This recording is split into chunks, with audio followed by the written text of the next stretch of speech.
everybody! Welcome to the Good Evening Kitties podcast, a Tales from the Crypt review. My name is Melissa, your ghostess with the mostest, and today's episode is Season 3, Episode 11, Split Second. This is a very sexy, romantic, pulpy novel of an episode. It definitely reads more like a trashy romance novel that just ends really bloody. I mean, it's definitely one you remember, but it's I don't know. We'll get into it. We'll get into this split second. It's kind of a special episode in a way. So, this episode, again, Season 3, Episode 11, Split Second. As always, John Kassir does the voice of the Crypt Keeper, and Danny Elfman does the theme song. This episode was directed by Russell Mackay. Also directed the movies Highlander and Resident Evil Extinction.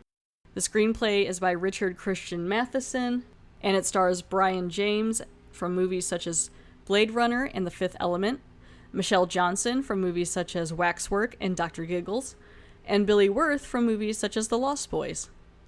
This episode aired August 7th, 1991, and here's the description on the back of the box here. Timber! A group of lumberjacks have a way of cutting their cruel boss and his predatory wife down to size. So yeah, this one gets pretty exciting here. So this episode, is about lumberjacks. And so, of course, in the opening, it's going to start with the Crypt Keeper dressed up as a cute little lumberjack. He's not wearing a hat this time, so it's kind of, I mean, normally he does, but it's like the way, like he's in his chair and he's sharpening up his axes. He's got a log next to him with an axe in it, and he's sitting there with like one of those rotating wheelie things, and he's sharpening up the axe, and it's like sparking and things like that. And he's got his flannel on, and it's really neat puppetry of just like him holding the axe because he's actually holding it, and kind of stuff. But he's really missing some hair, I think, in this one, or I don't know. He just looks really balding with like a little like fuzzy mullet on the back. I don't know. It just wasn't quite working for me. I think I preferred him with a little hat. So he's basically bringing in the episode and throwing the axes around, and there's just a lot of wood, and it just brings it into a really, really fun episode. Again, Season 3, Episode 11, Split Second. I might say that still probably one more time. You clicked on the episode. You know what it is. So it cuts to this, it opens up into this bar, right? And it's like a bar, I guess, local to the area. There's chainsaws up on the wall. Like, this is a logging town. This is a bunch of guys out here at this bar. They're all in flannels, and there's a couple women, but it's mostly men, and they're all just like kind of mountain men who work on the land and on the logging trees in this forest. I think like in the Pacific Northwest or somewhere. And there's a woman here. She's a waitress, played by Michelle Johnson. Her name is Liz. She does a lot of narration in her own head in this episode. There's a lot of like just talking to herself to narrate the episode. She really doesn't have a lot of lines that she says, like, compared. And so she's talking about how she took this job at Cummings Saloon, and, it's not quite what she wanted, and it's kind of crummy. She's trying to save up to get a bus ticket out, and I'm like, bus tickets aren't all that expensive. I mean, she says the money's terrible, which I'm like, it must be really terrible. I guess by the time you pay for like somewhere to stay and things like that, you got to think about where you're going to go. So yeah, maybe it does cost a lot. And she's got these really great mom jeans on that she's wearing. She's got like a white tank top and then a white like wife beater, or I guess they don't call it that, a white A-line shirt and these mom jeans, and they're real bunchy like in the front. And yeah, it's just very, very 1991. And she's bringing drinks to these guys, and they're all kind of flirting with her, and like it's kind of implied that she's a little loose, that she's kind of slept around with some of the guys here. So she's kind of got a reputation. There's this guy here his name's Banjo, and he's kind of hitting on her, and he's pretty drunk. He's kind of like, it's one of those things where I guess they had hooked up once before, so he's like, we should do that again. And she's like, no, that was a mistake. And he's like, that thing where like they feel like you don't think you're good enough for them. I don't know. It was really annoying. I was like, oh gosh. So she's basically just telling him to get lost. Like, she's like, go home. You're drunk. We're not going to do this. I don't want to. Please go away. It was a mistake what happened last time. I don't want this. And he's like grabbing on her and stuff. And he's saying things like, it was really annoying because he's saying things like, if I got you drunk enough, like she would. I'm like, oh my gosh, dude. So during this, he's kind of grabbing on her, and this man comes up and splits them up and yells at him and puts a gun to his neck and is like, get off of her. She said no. And this kid tries to like pull a knife on her. Or pull a knife on the guy, and his name is Mr. Dixon, and he like knocks it out, of his hands and puts the gun closer to his neck and is like, apologize to the lady. And so he was like, I'm sorry, Liz, and all this stuff. And he's like, okay. And so while this is happening, Liz is like talking to herself in her head, watching him, and she's like, ooh, like she likes this like knight in shining armor thing. And Mr. Dixon is probably like 20 years older than her. Not the best looking dude. I mean, comparatively, he's just like an old mountain man with like this mullet type thing. Honestly, what the Crypt Keeper looked like in the beginning would maybe be what the dead Mr. Dixon would look like after a while. I don't know. I'm not trying to be like mean or anything, but they kind of made it similar looking. If Mr. Dixon were to like rot, that's what he would look like. But she's really liking this. She's like, oh yeah, I like that. She just wants some guy to take care of her, and she likes when a man fights for her, or they want to fight over her. That's what kind of gets her blood pumping. So she's like, cool. He might even be older than 20 years than her. And so he throws this guy out, and he's like, goes up to Liz, and he's like, hey, I'm sorry, has he hurt you? Are you okay? And she's like, no, I'm fine. And he's, thank you so much, and all this. And then he asks to buy her a drink. The lady's not interested. You got that? Fuck off, Dixon. Drop the knife. Drop it. Ah. This how you want to die, shitheel? I wasn't exactly looking for a knight in shining armor, but I did like being fought over. Those days, I was getting offended a lot more than I was getting defended. Apologize to the lady. I'm sorry, man. Good boy. Now get the fuck out of here. He didn't hurt you, did he, ma'am? No. That was nice of you. Thanks. Can I buy you a drink? And she's like, all right. And then you cut to some time later. I guess the bar's closing. It's getting late, and they're kind of doing like the last dance. They had a couple of drinks. They had a couple drinks and a slow dance, and she's kind of narrating it. And she's like, well, so a couple of drinks later and a slow dance, and then he asked me to be his wife, and I was like, all right, because he says he has money that he could take care of her. And he didn't say that he loved her or anything, but he was just like, I have money, and I could take care of you and come with me. I live up on this mountain thing with this lumber company I run. And she's like, all right. And I was like, that was a really quick engagement. I don't even know if she knows his full name. Like, she was like, okay, sure, get me out of here. And so they get married. And then it shoots to the Dixon Lumber Company. So he has his own company. There's a bunch of these guys out there using chainsaws, and they're, cutting wood, and they're all in flannel, and, just like pretty decent looking lumberjack dudes. And so just got done doing it. And she's still narrating all this in her head. She's like, he's got money. It's been cool. He got a big house up here, this lumber camp, and he's actually pretty good in bed. This is going to work out.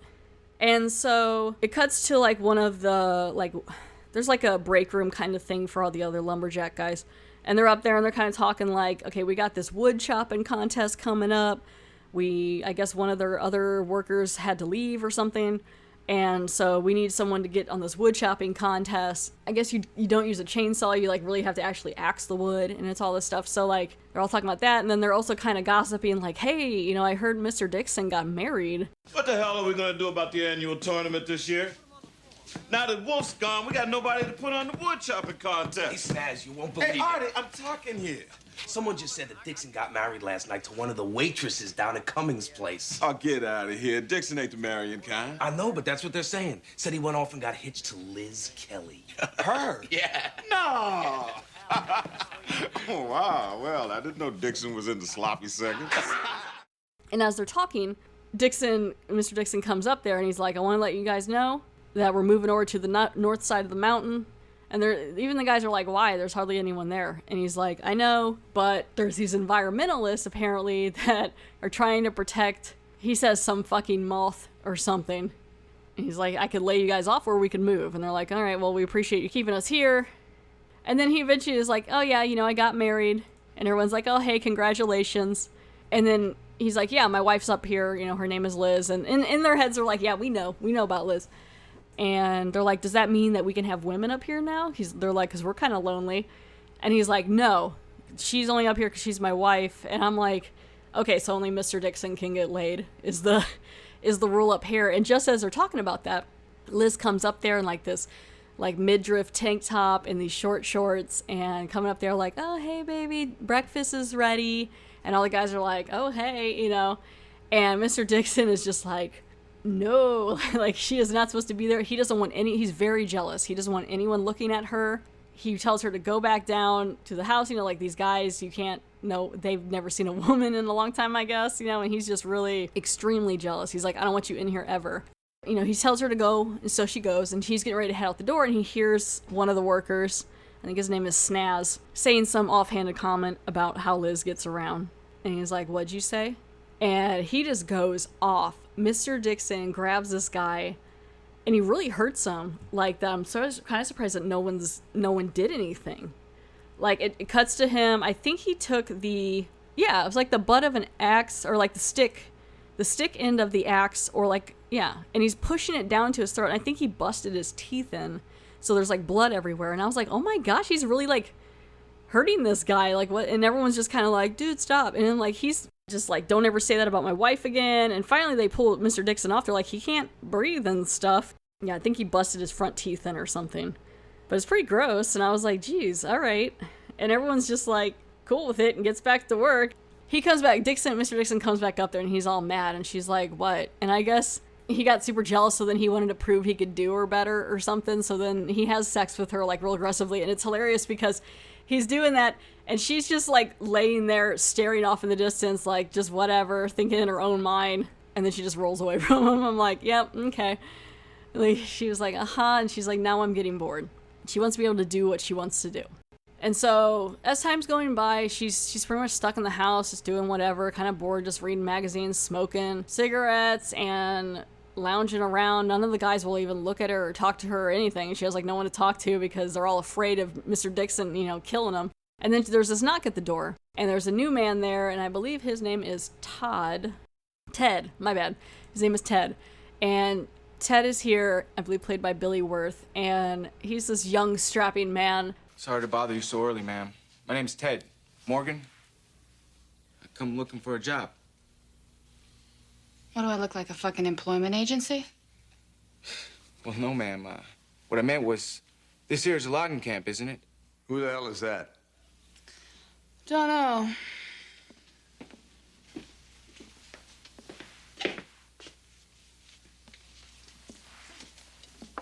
Yeah? What do you want?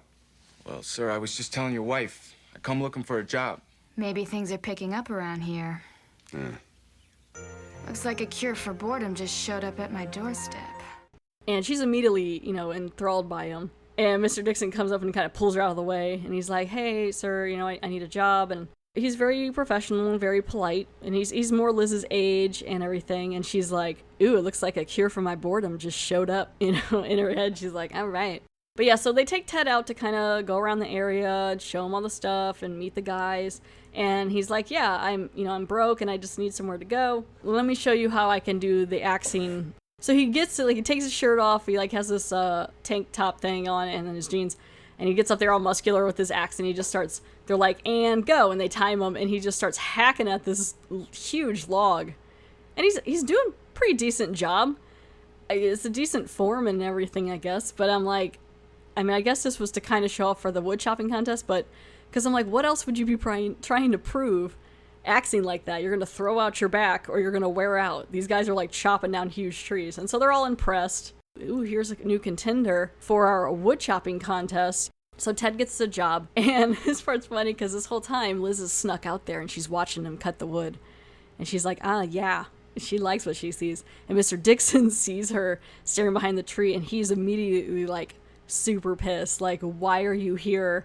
He knows that this Ted guy is going to be trouble, you know, or at least that Liz is going to be trouble, and that he needs to keep an eye on all this. he's mad. So he's like, okay, you can get the job and you can do this wood chopping contest, but when you're on my clock, you have to use a chainsaw. And he's like, all right, yeah, that's cool.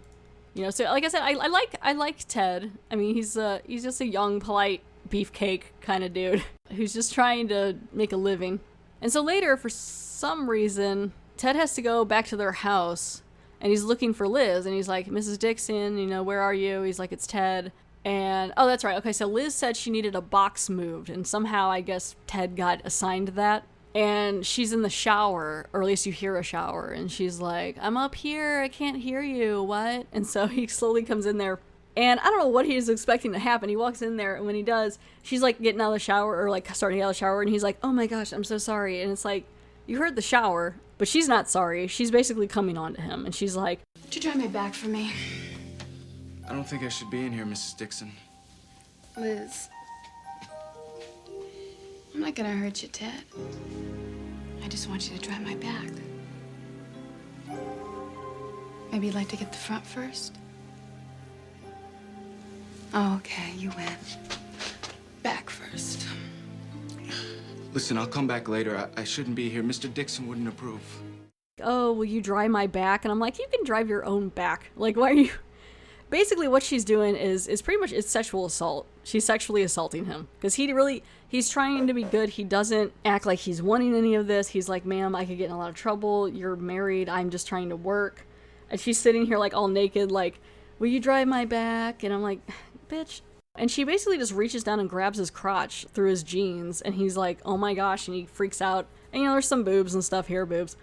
Like, she tries to kiss him, and he's like, no, I don't want any of this. Leave me alone. And he takes off, and he leaves a glove behind. And so she keeps the glove, because she likes to make guys fight for her, so she wants to make Mr. Dixon jealous. And I'm like, I don't think she realizes just how crazy her husband is. He will kill somebody. And so it cuts to that same bar, and Ted and some of the guys are there, and he's like, you know, she came on to me. I think she's really hot, but I'm not stupid, you know, I'm not gonna like do anything like that. She's beautiful. And they're like, the other guys are like, dude, just stay away. One of the guys kind of like, you maybe should go for it, but basically like, you know, you should stay away. And then Mr. Dixon shows up, and he's again super pissed because he found a work glove in his bedroom, which is exactly what Liz wanted to happen. So now he's trying to figure out who was in his bedroom, and they're like, dude, this woman is driving you crazy. Like, he's so good. The guy who's playing Mr. Dixon is so good at looking, his eyes are just so paranoid. And they're like, dude, this Liz girl is making you paranoid and crazy. You know what, you're really losing it as our boss. We're gonna go. And so it cuts later. I don't know why this guy's always seems to be alone. It cuts later to like their bunkhouse, I guess, where they all sleep. And Liz comes in with this white dress on. She just likes to seduce guys. This is where I started to get mad at her. Like, really mad at her. She comes in and she's like kind of seducing him, and why are you mad at me? And straddling him and everything. And eventually he caves. And the door's like wide open and everything, and she's taking her clothes off, and eventually he caves and they start to do it, you know?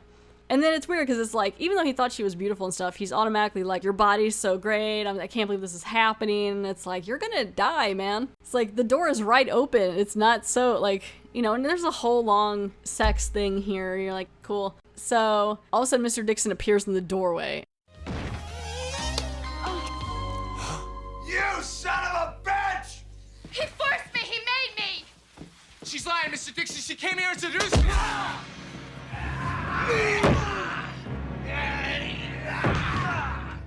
And this is where I was super mad at Liz, because as soon as he comes in, because she sets this up because she wants Mr. Dixon to be mad and fight for her and have guys fight over her.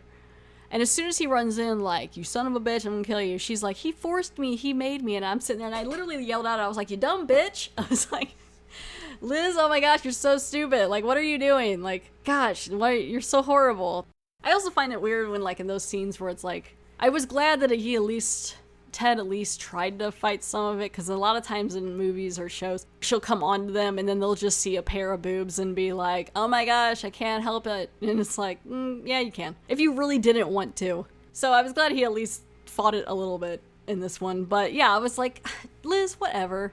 And so she had no idea just how bad her husband is. And so he beats the crap out of this guy, hits his face up against like the beam post, and he takes the back of this axe and hits him in the head. or like hits him across the face, and he blinds him. He hits him so hard in the head that he blinds Ted. He doesn't kill him, which I'm kind of surprised. It's pretty gross. And Liz is like, oh my god, like I think she didn't realize just how crazy he was. But then she's also kind of edging him on. I don't know, she's just as bad. They cut to like, they said the doctor said the blindness was going to be permanent, and he's just laying there with his eyes open, and he's got like a head wound on. But it's like they just like the doctor just come and bandage him up, say it was permanent, and then they just left him there. Like he didn't go home, he didn't quit. He's just laying back in the bunkhouse, and all the guys are talking to him. And I'm like, why is he still there blind? Why is this not like a assault charge or something? Like, what is happening? And like he can't work. And so the next morning, Snaz and some of the other guys come out to get Ted. The guys have been all sick of it. All his workers have been sick of it. And they're like, come on, Ted, we're going to go do that competition. But this time it was with the chainsaw, so I don't know. We're going to go do this competition, and we want to enter you in it. And he's like, well, how am I supposed to do it? I'm blind. And he's like, yeah, but you're a natural. You got this. So they take him out to practice this tournament. And he's kind of like swinging this chainsaw around and just like teaching them how to chop these logs and stuff. And they're kind of having him practice. And Liz is watching from the window like, what are they doing? He's blind. And he also they give the blind man a chainsaw, and he has no goggles on. And his eyes are completely open. I mean, yeah, you're blind, but do you want chips of wood in your eye? Because that's how you get chips of wood in your eye. It cuts to Mr. Dixon. He's like signing checks and stuff. The guys come out there and they're like, hey, Ted's learned this new trick and we want to show you the trick. And he's like, I don't care. And so they stick a knife to his throat and they're like, you're going to come with us. And so this part's kind of cool because they have it set up where it's like these two half-cut trees that are kind of thick and probably like 6 feet tall. And you can't see into them. So it's kind of cool. And then they set Ted up, and of course, like he's blind, they're all like, you got this, Ted, woo. And he starts to cut, and he's cutting it into like these little chunks, like fourths chunks.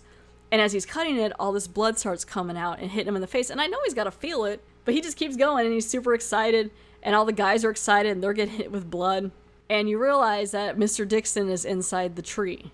Maybe they're about 6 feet tall. I don't know. Mr. Dixon's inside the tree, and he's got like a bandana in his mouth. And I know Ted is feeling it. He knows. I think he's in on it. He's scared, but he's still doing it. So I don't know. He chops them into like 3 or 4 pieces. And I guess they figure like no one's going to catch them. They're on the north side. No one's ever out there. We could just hide the body. No one will know. And so then they're like, okay, well, now you got to get the next log. And they go to the next log, and there's Liz, and she's in there, and she's got tears in her eyes, and she's gagged. And they push over Mr. Dixon's log, and it's pretty cool. Like it kind of splits into 4 pieces, like a what's it called? Like a beef Wellington is kind of what it looks like with him in the inside. And they're like, all right, cool, you ready for the next one? And he's like, yeah. So both Liz and Mr. Dixon are getting taken out by the logger team, which you're like, cool, good, because they were both pretty horrible. Yeah, you shouldn't kill people, but you know what I mean? Like, it was satisfying. And it's kind of neat how it's all set up. And so Liz is kind of narrating on the way out, and she's like, Great work, kid. You ready for the next one? Snaz and Artie and the boys had found what I'd spent years looking for.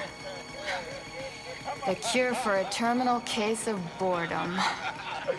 And all the guys are like hooting and hollering, and they're gonna take out Liz. They just taken over the lumber company, and that's the end of the episode. Mr. Dixon and Liz have both been killed by the rest of the loggers.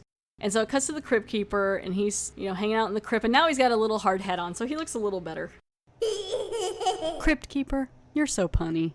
And the best crypt keeper pun is, I guess Liz was right. A good man is hard to find, especially after he's been chopped into so many pieces. so many pieces. Get it? Because they're like chopped up in the pieces. Ugh, so good. And then it shows him, he's got a chainsaw, and this part's pretty fun. He's got a chainsaw, and apparently it's the producer or something of the show. There's a man tied up there in the similar fashion up against a tree, kind of leaning, and he touches him with the chainsaw that's not working because it's not moving, but then the guy's like flopping around like these, he's like chopping up the producer of the show or whatever, so that was kind of fun. So yeah, it's a pretty fun episode. Definitely check it out if you haven't seen it. Season 3, episode 11, split second. There is a little trivia for this episode. Some of this episode was shot on the sets used in the television series Twin Peaks, which is also what makes me think it's in the Pacific Northwest. So that's kind of cool, like around the same time they were shot, if you've ever seen the series Twin Peaks from the 90s, and then it was also continued this past year or so. So yeah, so that was neat. So the next episode is Season 3, Episode 12, Deadline. Thank you all so much for listening and for supporting the podcast. I also have a Twitter handle now for the podcast.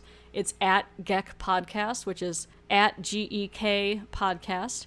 You can also follow me on Facebook. You can like, rate, review, subscribe. Please leave me a review on iTunes. It lets me know you're listening, and it really helps me out, and I really appreciate it. It's real exciting to get a new review. If you have any other questions or comments, you can email me also at goodeveningpod@gmail.com. Again, thanks you guys so much for listening, and I hope you liked the episode.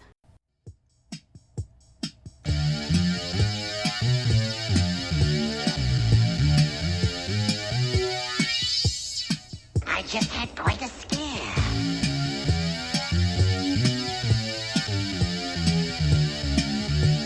I actually thought my heart was beating.